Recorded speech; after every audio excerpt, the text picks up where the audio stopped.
है। कांग्रेस नेताओं के मुताबिक स्वर्ण कौर ने राहुल के लिए कहा था कि राहुल गांधी एकमात्र ऐसे शख्स हैं जो देश के संविधान की और देश के आरक्षण की रक्षा कर सकते हैं। गौरतलब है कि इस रैली के दौरान राहुल गांधी ने भी बीजेपी पर हमला किया। हिंदुस्तान में विचारधारा की लड़ाई चल रही है। एक तरफ कांग्रेस पार्टी जो संविधान को मानती है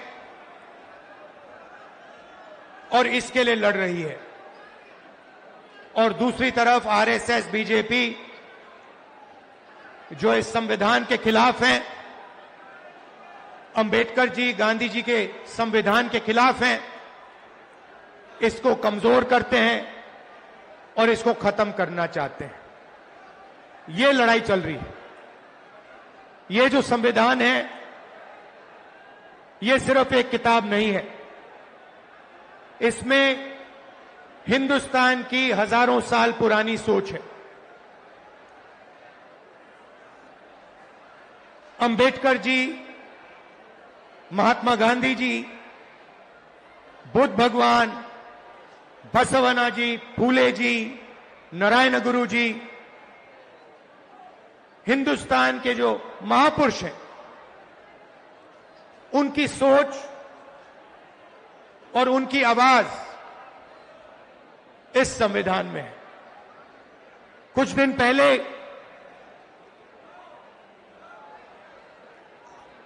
आरएसएस के नेता मोहन भागवत ने कहा कि हिंदुस्तान को 15 अगस्त 1947 में आजादी नहीं मिली, वो झूठी आजादी थी, सच्ची आजादी मोदी जी के आने के बाद मिली। भाइयों और बहनों, ये सीधा संविधान पर आक्रमण है। इन्होंने पहले, लोकसभा से पहले संविधान को रद्द करने की कोशिश की।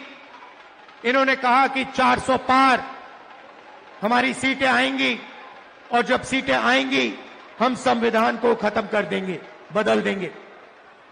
उनके सामने इंडिया गठबंधन और कांग्रेस पार्टी खड़ी हुई, हमारे कार्यकर्ता खड़े हुए, और लोकसभा में 400 पार छोड़ो, लोकसभा में नरेंद्र मोदी जी को इस पर मत्था टेकना पड़ा था। जब वो अंदर घुसे थे, मत्था टेक कर घुसे थे। भाई और बहनों, एक बात याद कीजिए और इसको भूलिए मत। जिस दिन ये संविधान खत्म हो गया, उस दिन हिंदुस्तान के गरीब लोगों के लिए इस देश में कुछ नहीं बचेगा। दलितों के लिए, आदिवासियों के लिए, पिछड़ों के लिए देश में कुछ नहीं बचेगा। लक्ष्य इनका यही है। आप देखिए, 2-3 अरबपतियों को सारे के सारे कॉन्ट्रैक्ट्स दे देते हैं। अदानी, अंबानी जैसे लोगों को हिंदुस्तान का पूरा धन पकड़ाया जा रहा है। इस समय स्टेज पे सीडब्ल्यूसी मेंबर्स मल्लिकार्जुन खड़गे जी, केसी वेणुगोपाल जी, जितेंद्र सिंह जी, उमंग सिंघार जी, स्टेज पे सीडब्ल्यूसी मेंबर्स, कांग्रेस पार्टी के सीनियर नेता, हमारे प्यारे कार्यकर्ता, बब्बर शेर,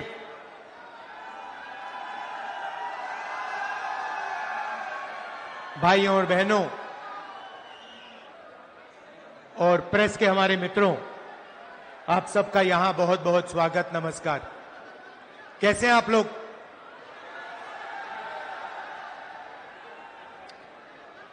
हिंदुस्तान में विचारधारा की लड़ाई चल रही है। एक तरफ कांग्रेस पार्टी जो संविधान को मानती है और इसके लिए लड़ रही है, और दूसरी तरफ आरएसएस, बीजेपी जो इस संविधान के खिलाफ हैं, अंबेडकर जी, गांधी जी के संविधान के खिलाफ हैं, इसको कमजोर करते हैं और इसको खत्म करना चाहते हैं। ये लड़ाई चल रही है। ये जो संविधान है, ये सिर्फ एक किताब नहीं है। इसमें हिंदुस्तान की हजारों साल पुरानी सोच है। अंबेडकर जी, महात्मा गांधी जी, बुद्ध भगवान, बसवना जी, फूले जी, नारायण गुरु जी, हिंदुस्तान के जो महापुरुष हैं, उनकी सोच और उनकी आवाज इस संविधान में है। कुछ दिन पहले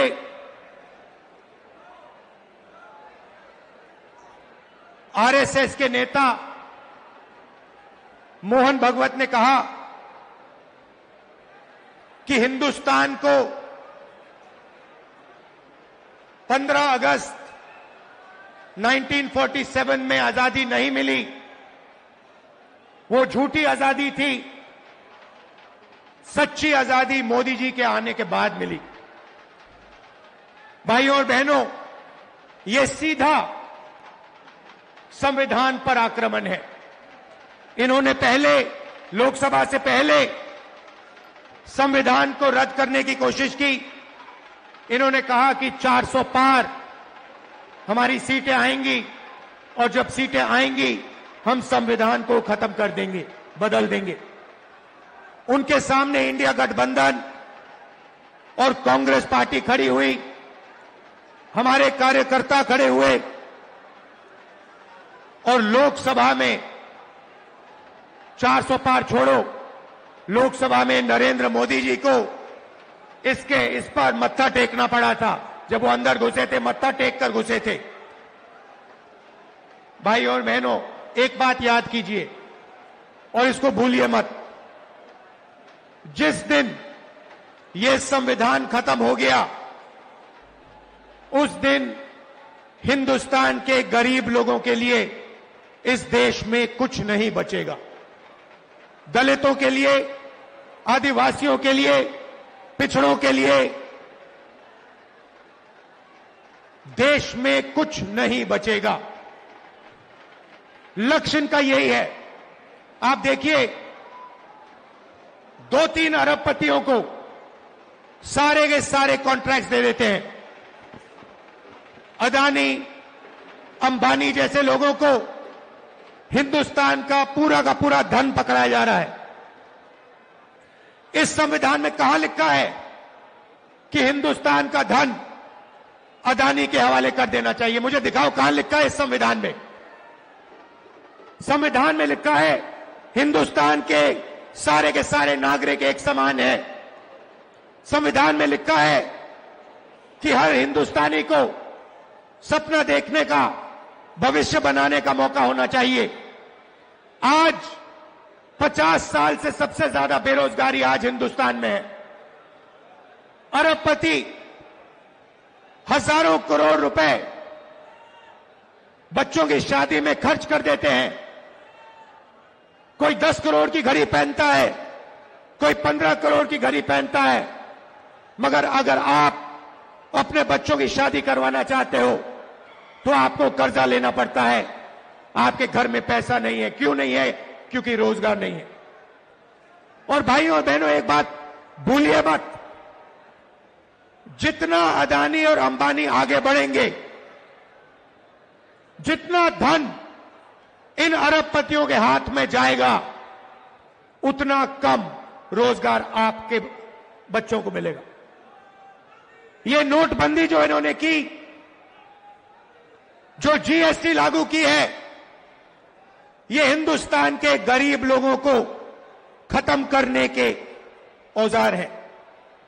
ये योजनाएं नहीं है, ये हथियार है। जीएसटी कौन देता है? जीएसटी अरबपति नहीं देते हैं। जीएसटी हिंदुस्तान के गरीब लोग देते हैं। जब आप एक शर्ट खरीदते हो, पैंट खरीदते हो, जितनी जीएसटी आप देते हो उतनी ही जीएसटी अदानी अंबानी देते हैं।